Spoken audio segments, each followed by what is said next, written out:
কই ছিল তুমি? ওই যে আমাদের বড় একটা মাঠ আছে না, ওখানে ক্রিকেট ম্যাচ ছিল আজকে। মানে তুমি আজকেও ক্লাস করোনি? আরে ক্রিকেট খেলা, তুমি জানো না আমার ক্রিকেট খেলা কত পছন্দ। তাই না? ক্রিকেট তোমার পছন্দ, তুমি তোমার পছন্দের কাজ করে আসছো, তাহলে তুমি এখন একটা আমার পছন্দের কাজ করবা। মানে কি? কান ধরে বস করো। কেন? করতে বলছি করো।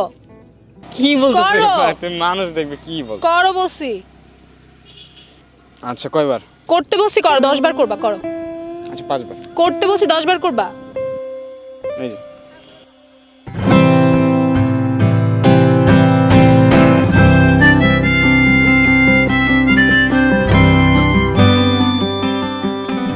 এই চলো তাহলে এখন আমরা ঘুরতে যাই। মানে কি? আমার ক্লাস আছে তো। টিফিনের আগে ক্লাস করো না এখন?